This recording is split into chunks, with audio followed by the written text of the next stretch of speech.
Assalamualaikum warahmatullahi wabarakatuh. Saya Yusriyadi, Ketua Lembaga Penelitian dan Pengabdian pada Masyarakat IAIN Pontianak. Program Kampung Riset telah dilaksanakan sejak beberapa tahun lalu, merupakan salah satu kegiatan yang penting dan menjadi kegiatan unggulan PT KIN IAIN Pontianak yang tidak ada di perguruan tinggi lain.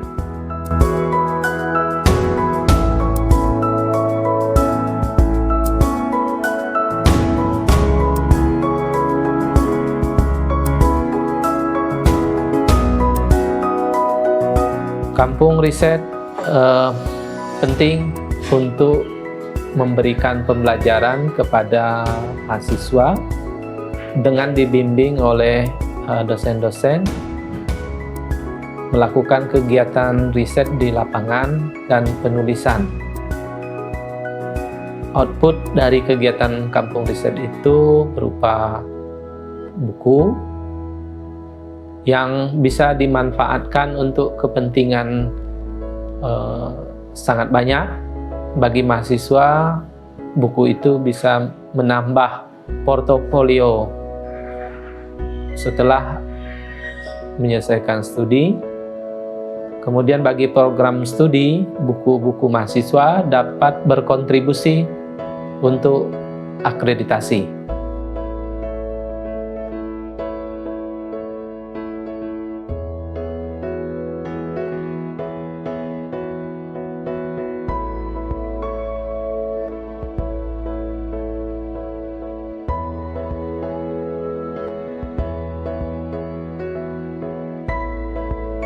Kampung riset juga bermanfaat untuk menumbuh kembangkan budaya akademik, khususnya budaya meneliti dan menulis di kalangan dosen dan mahasiswa.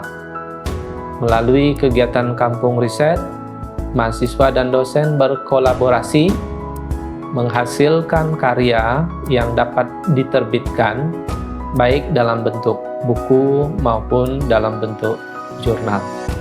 Pemilihan lokasi kegiatan kampung riset di Kayong Utara tahun ini didasarkan oleh beberapa pertimbangan. Yang pertama adalah Kayong Utara, Sukadana adalah salah satu tempat yang penting dalam sejarah Borneo Barat yang perlu digali sejarah dan keadaan terkini di wilayah tersebut. Sejauh ini belum ada data yang komprehensif dan data yang cukup memadai tentang sejarah dan dinamika sosial masyarakat di wilayah Sukadana dan sekitarnya. Di Kayong Utara ada Kerajaan Simpang yang memang terkenal dalam sejarah di Kalimantan Barat dan memiliki jaringan kekerabatan yang cukup luas dengan kerajaan-kerajaan lain di Kalimantan Barat. Kemudian yang kedua, kegiatan penelitian di Kayong Utara ini juga bagian dari komitmen LP2M dan komitmen Rektor IAIN Pontianak untuk menyediakan data, pangkalan data mengenai Islam di Borneo. Jadi pilihan lokasi itu mempertimbangkan visi misi IAIN Pontianak sebagai pusat kajian keislaman di Borneo.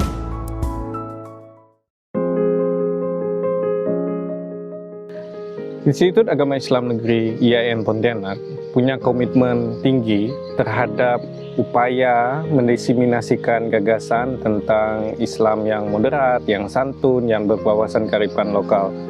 Nah, kampung riset yang diadakan oleh Lembaga Penelitian dan Pengabdian Masyarakat IAIN Pontianak ini juga punya komitmen yang serupa yang ditujukan untuk memperkuat visi misi IAIN Pontianak sebagai kampus yang santun, moderat, dan berwawasan kearifan lokal.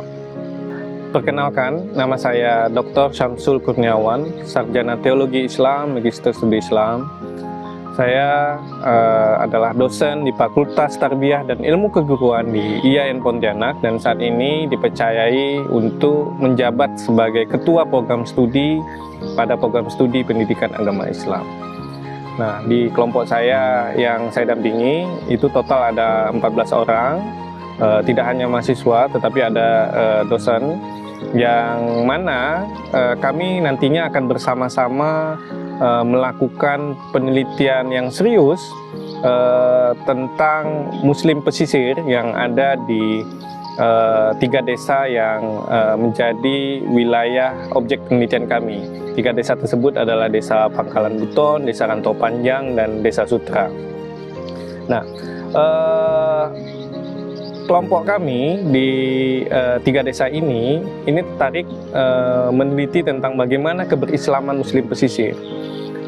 Seperti kita tahu bahwa ada banyak hal yang bisa kita gali dari keberislaman Muslim pesisir. Misalnya tentang bagaimana identitas Muslim pesisir itu sendiri, bagaimana corak Islam yang hybrid gitu ya. Islam yang hybrid itu Islam yang ada ciri-ciri lokal yang melekat di dalam keberislaman masyarakat lokal yang ada di sini. Kemudian kami juga melakukan penelitian yang berhubungan dengan ethnoparenting. Ethnoparenting itu adalah bagaimana pengasuhan masyarakat Muslim yang ada di sini dengan tidak meninggalkan kearifan lokal mereka sejalan dengan etnis yang mereka yang melekat pada mereka. Nah, kemudian yang terakhir adalah kami juga melakukan penelitian tentang bagaimana geliat ekonomi masyarakat Muslim pesisir yang ada di 3 desa ini. Tentu saja ketika kita bicara tentang identitas, kita bicara tentang bagaimana memori kolektif masyarakat lokal yang ada di sini. Memori kolektif masyarakat lokal di sini tentu saja dekat dengan sejarah Kesultanan Sukadana. Nah, ketika kita melihat bagaimana penyebaran agama Islam yang ada di Sukadana ini, tentu saja model penyebarannya sejauh data-data yang kami kumpulkan, ini model penyebaran yang relatif identik dengan model penyebaran agama Islam yang ada di Nusantara atau yang kita sebut, yang kita kenal sekarang dengan Indonesia, yaitu model penyebaran yang tidak memotong urat nadi dari tradisi lokal masyarakat setempat. Karena itu kalau kita melihat bagaimana keberislaman yang ada di 3 desa yang menjadi garapan penelitian kami ini, mereka menjalankan keberislaman dengan semarak, tetapi ada ciri-ciri lokal yang barangkali di luar itu tidak akan kita temukan. Nah, misalnya saya sebut ada acara tradisi nyapat laut. Nyapat laut ini modelnya sama lah kayak antar ajung yang ada di Sambas atau misalnya buang-buang yang ada di Mempawah gitu ya. Nah, intinya adalah poinnya adalah sedekah bumi. Sedekah bumi ini saya kira adalah salah satu cara masyarakat dulu untuk menghormati alam dan leluhur mereka. Tapi uniknya tradisi ini gitu ya masih tetap bertahan dan masih eksis pada saat ini. Nah, kemudian kita juga melihat bagaimana berbagai macam pantang larang yang ada di tengah-tengah masyarakat yang menyertai cara orang tua memberikan pendidikan pada anak-anak mereka. Nah, pantang larang ini adalah ciri yang melekat daripada ethnoparenting. Nah, karena itu untuk mahasiswa-mahasiswa atau dosen yang berlatar belakang pendidikan, tentu saja ini menjadi spot penelitian yang menarik. Kenapa? Karena di masyarakat urban misalnya, apalagi di era yang serba digital ya, kita akan sulit sekali menemukan tipologi masyarakat yang masih mempertahankan ciri-ciri pengasuhan yang berbasis kearifan lokal, yaitu ethnoparenting tadi, yang saya sebut dengan ethnoparenting tadi. Nah, misalnya tidak boleh mengotori tempat-tempat yang dianggap keramat. Misalnya katakan di sini tempat yang dianggap keramat itu adalah air pauh misalnya. Nah, air pauh ini menurut kepercayaan masyarakat ini adalah tempat yang kalau kita cari-cari mana daerah yang mirip dengan ini, oleh masyarakat dikatakan ini mirip lah kayak Padang 12 yang ada di Ketapang. Jadi tempatnya itu sangat keramat, sehingga walaupun itu tempat wisata, kita tidak boleh mengumpat sembarangan, mengotori lingkungan di air pauh itu tadi. Dari sisi mitologis ya, ini saya kira bisa diteliti, tetapi sebenarnya ini juga bisa dilihat dari sisi bagaimana masyarakat Sukadana ini punya kearifan lokal yang berhubungan dengan ekologis. Seperti kita tahu tadi, tidak boleh buang sembarangan, tidak boleh mengotori tempat wisata tadi. Itu tidak hanya berhubungan dengan kepercayaan mereka saja, tetapi begitulah kira-kira cara mereka menjaga tempat ini tetap terawat, bersih dan lain sebagainya.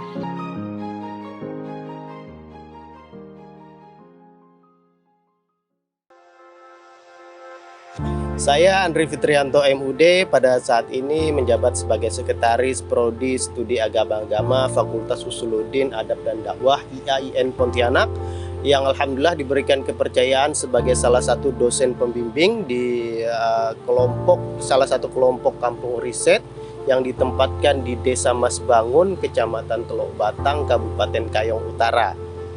Kita dalam satu kelompok ada 2 dosen pembimbing, salah satunya saya, kemudian ada 9 orang mahasiswa yang juga jadi peserta di kampung riset ini. Nah, dalam kampung riset ini kita melihat beberapa fenomena yang menarik di lapangan, terutama berkaitan dengan stereotip yang berkembang ya. Kita di lapangan menemukan fenomena terutama yang mencolok di Desa Masbangun ini yang berkaitan dengan hal-hal yang berbau gaib atau mistik itu adalah pada sosok dukun kampung. Nah, ini yang menariknya ya. Awal ketika kami turun ke sana, stereotip tentang dukun adalah sosok yang antagonis ya, yang memiliki keilmuan gaib yang biasanya menyakiti orang lain gitu. Dan banyak stereotip negatif lainnya. Tapi di lapangan ternyata dukun yang dimaksud di sini, yang dijelaskan oleh masyarakat, kemudian perangkat desa dan termasuk sosok yang didapuk sebagai dukun tersebut memiliki wajah yang protagonis gitu, wajah yang positif dalam membangun kesolidan di masyarakat, dalam menjaga kondusivitas masyarakat dan sebagai menjalankan fungsi sosial yang cukup baik di masyarakat. Nah, ini yang menjadi concern kami di lapangan, sehingga kami menyesuaikan dengan beberapa background keilmuan atau fakultas masing-masing dari peserta untuk melihat aspek apa saja yang diteliti di lapangan. Secara pribadi saya sendiri sebagai dosen pembimbing fokus pada peran sosial yang dimainkan oleh dukun kampung, di mana banyak sekali aspek yang dimainkan oleh sosok-sosok ini. Perlu diketahui juga ada beberapa sosok yang didapuk sebagai dukun kampung yang memiliki yang dianggap oleh masyarakat memiliki kemampuan lebih. Tapi perlu digarisbawahi juga bahwa kemampuan lebih ini bukan untuk menyakiti orang lain, tetapi untuk menolong orang lain, mengobati yang sakit, kemudian gangguan-gangguan gaib, kemudian melaksanakan tradisi atau kegiatan-kegiatan yang sudah turun-menurun dilakukan di daerah sana. Ini merupakan fungsi sosial yang dimainkan, termasuklah fungsi sosial memberikan rasa aman kepada masyarakat di sekitarnya. Karena memang di daerah ini, di 2 kabupaten yang saya sebutkan di awal ini memang terkenal dengan nuansa mistiknya, walaupun ini masih stereotip ya, dan belum ada penelitian yang sahih tentang hal ini. Tapi stereotip ini sangat melekat kuat di masyarakat. Namun di lapangan hal tersebut malah kami lihat sebaliknya. Yaitu hal-hal mistik tersebut bukan digunakan secara negatif tapi malah digunakan secara positif ya. Terbukti dari sosok dukun kampung yang kami wawancarai, kami observasi, juga perangkat desa juga merasa sangat terbantu dengan adanya sosok dukun kampung, dan juga masyarakat sendiri memberikan kesaksian bahwa secara sosial mereka masih membutuhkan sosok dukun kampung ini. Dari tinjauan filsafat sosial misalnya, dukun kampung ini memiliki potensi modal sosial yang besar dan berperan cukup signifikan dalam masyarakat. Walaupun seiring perkembangan zaman dan informasi, perannya dukun kampung ini, sosok dukun kampung ini mulai bergeser ya, karena memang pemahaman masyarakat terhadap pengetahuan, informasi, teknologi semakin berkembang, sehingga memang di semua tempat, saya pikir di Mirja tidak hanya di Mas Bangun ini, mengalami sedikit pergeseran, dan sosok dukun kampung inilah yang menjaga kearifan lokal yang ada di sana. Nah, pada sosok-sosok inilah kami kemudian meneliti secara aspek psikologisnya, ada pro-social behavior dari kawan-kawan mahasiswa di psikologi Islam, ada dari aspek nilai-nilai keislaman dalam setiap ritual yang dilakukan, karena kalau kita melihat dalam setiap tradisi yang ada di masyarakat Melayu Muslim itu biasanya ada semacam interaksi antara ajaran Islam dengan tradisi lokal yang ada, sehingga di situ juga kami dapat melihat irisan pengaruh Islam terhadap pelaksanaan ritual-ritual atau tradisi yang ada di masyarakat desa Mas Bangun. Saya Dr. Resti Nurahmi MPD, saat ini berada di Desa Medan Jaya, Teluk Melano. Saat ini saya selaku pembimbing kampung riset yang diselenggarakan oleh LP2M IAIN Pontianak. Saya dan Pak Yusriyadi membawa mahasiswa dari berbagai prodi sebanyak 8 orang. Tujuan kami ke sini adalah untuk meneliti daerah Desa Medan Jaya, Kecamatan Simpang Gilir, berkaitan dengan kerajaan yang pernah ada, kemudian sejarah Islam, dan kami berencana sampai Jumat siang. Menjadi pembimbing di kampung riset ini adalah pertama kali bagi saya.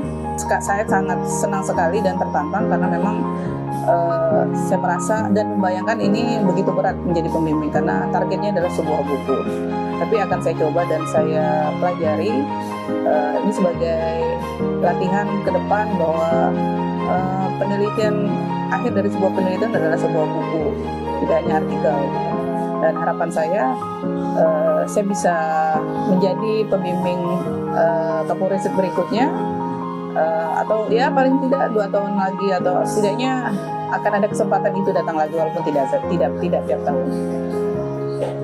Dan harapan saya juga kalau bisa cari lokasi yang lebih kesannya kampung benar gitu ya. Nah, kampung-kampung benar. Ini masih kelihatan kota. Jadi benar-benar kampungnya itu kelihatan gitu. Itu menurut saya untuk pesan kepada panitia.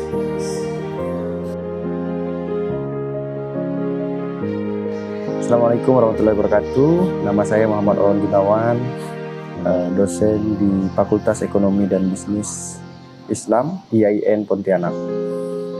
Saya sebagai salah satu peserta di kegiatan Kampung Riset IAIN Pontianak, tepatnya di Desa Medan Jaya, Kecamatan Simpang Hilir, Kabupaten Kayong Utara.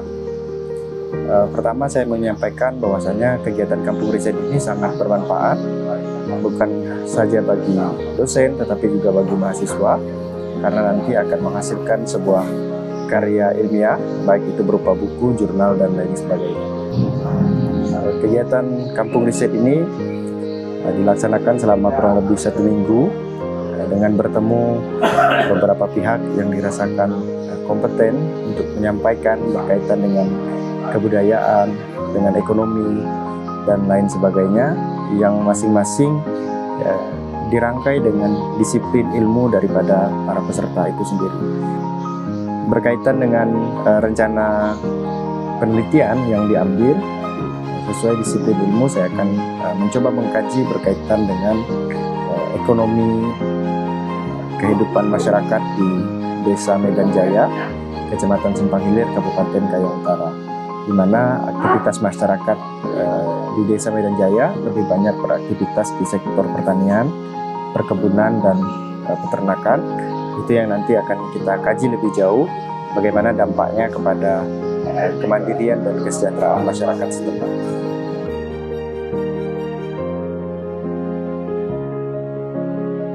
Assalamualaikum warahmatullahi wabarakatuh.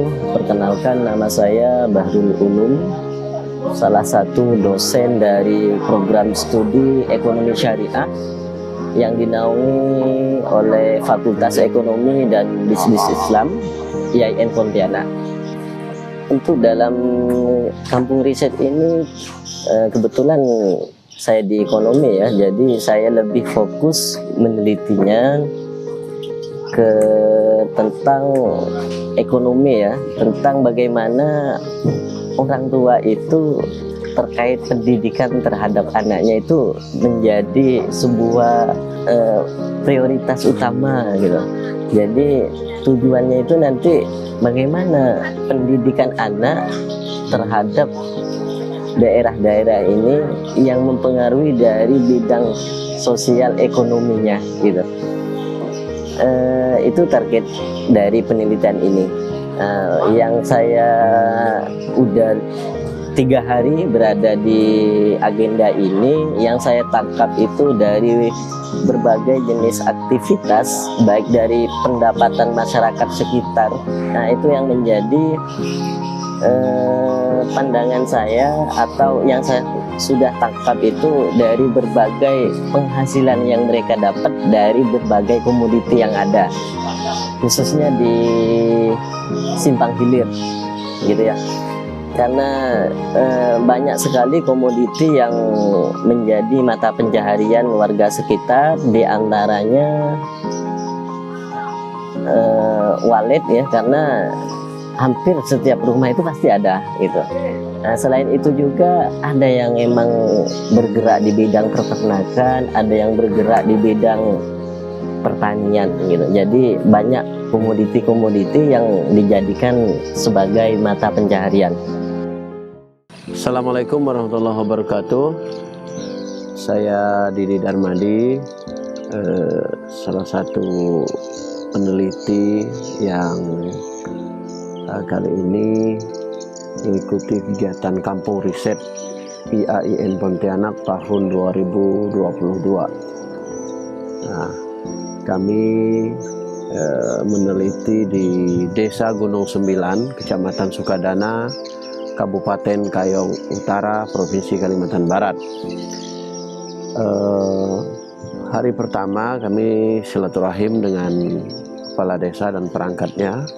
Kemudian kami bertanya seputar berbagai aktivitas warga dan kondisi sosial ekonomi masyarakat.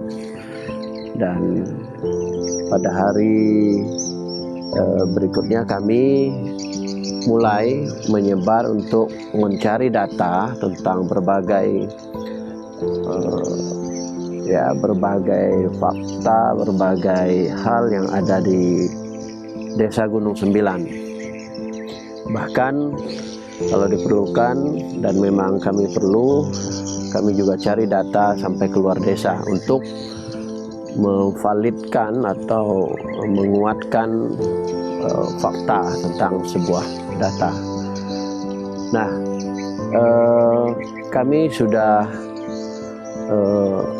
mengirim mahasiswa untuk melakukan riset. Ada yang ke ladang ya, kemudian ada yang ke para nelayan, kemudian ada juga ke beberapa wisata religi, ada makam Ratu Air Mala, kemudian Ratu Soraya, kemudian ke rumah-rumah warga, tokoh agama. Nah, alhamdulillah kami sudah bisa mendapatkan beberapa fakta seputar tradisi yang ada di masyarakat, pekerjaan masyarakat, kemudian bagaimana masyarakat melihat moderasi beragama ketika mereka berinteraksi dengan orang yang berbeda agama, berbeda paham, kemudian para pendatang dan segala macam. Nah, salah satu hasilnya adalah bahwa terkait moderasi beragama, mereka welcome saja ada orang yang berbeda agama, bahkan mereka kadang harus belanja dengan orang yang non-muslim, tetapi tetap mereka menjaga batas-batas tertentu dalam agamanya, misalnya terkait kehalalan, terkait transaksi yang dilarang misal, atau hal-hal yang dilarang, maka mereka tidak melebihi itu. Kemudian hubungan dengan orang non-muslim, walaupun di sini kalau di desa ini infonya 100% muslim, tetapi mereka ketika keluar ke desa lain, terutama misal ketika berinteraksi dengan masyarakat Hindu yang ada di desa Sedahan Jaya, itu mereka welcome aja, kemudian sudah tahu batasannya seperti apa. Kemudian dengan orang-orang Tionghoa yang ada di pasar Sukadana sana juga mereka biasa gitu ya, urusan ibadah ya urusan masing-masing, tapi tetap saling menghormati perbedaan yang ada.